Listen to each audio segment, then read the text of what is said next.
In 2008, archaeologists uncovered two 9,000-year-old skeletons. There's no definitive way of knowing what killed these ancient people, but we do know their bones were infected by an all-too-familiar bacterium.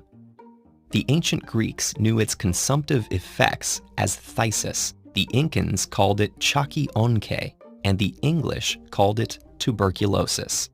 Today, tuberculosis, or TB, is still one of the world's biggest infectious killers, causing more deaths than malaria or even HIV and AIDS. But what exactly is this disease, and how has this pathogen persisted for so long? Typically, TB bacteria, called MYCOBACTERIUM tuberculosis, are airborne. They travel into our airways and infect our lungs.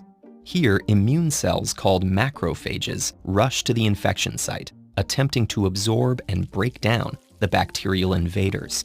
In many cases, this response is enough to remove the bacteria, but in individuals with other medical conditions, ranging from malnutrition and HIV to diabetes and pregnancy, the immune response may not be strong enough to destroy the intruder.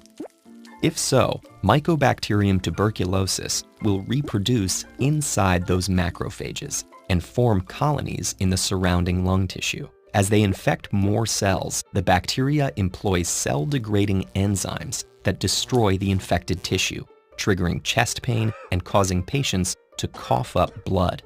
The damage to the lungs leads to oxygen deprivation. This begins a flood of hormonal changes, including a decrease in appetite and iron production. From here, microbes can spread to the skeletal system, causing back pain and difficulty moving, to the kidneys and intestines causing abdominal pain, and to the brain, causing headaches and even impaired consciousness. These symptoms produce the classic image of TB: weight loss, a hacking bloody cough, and ashen skin. This ghostly appearance earned TB the title of the White Plague in Victorian-era England. During this period, tuberculosis was considered a romantic disease, because it tended to affect poverty-stricken artists and poets, those with weaker immune systems. TB's outward symptoms even helped fuel the popular myth of vampirism. In spite of, or perhaps because of, these less than scientific concerns, this period also marked the first strides toward curing TB. In 1882, the German physician Robert Koch identified the disease's bacterial origins. 13 years later, physicist Wilhelm Röntgen discovered the X-ray, enabling physicians to diagnose and track its progression through the body.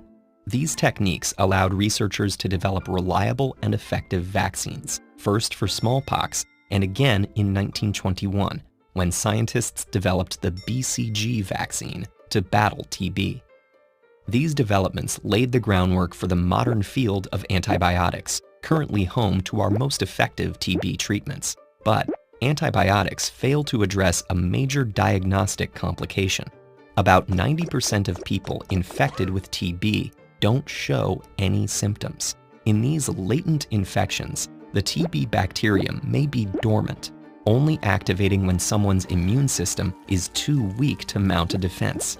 This makes TB much harder to diagnose, and even when properly identified, traditional treatments can take up to 9 months, requiring multiple drugs and a high potential for side effects. This discourages people from finishing the full course, and partial treatment enables bacteria to develop resistance to these drugs. Today, the disease is still prevalent in 30 countries, most of which face other health crises that exacerbate TB and trigger latent cases. Worse still, accessing treatment can be difficult in many of these countries, and the stigma towards TB can discourage people from getting the help they need. Health experts agree we need to develop better diagnostics, faster-acting antibiotics, and more effective vaccines.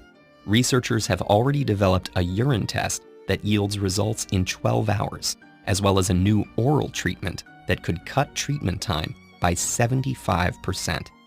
Hopefully, with advancements like these, we'll finally be able to make TB exclusively a thing of the past.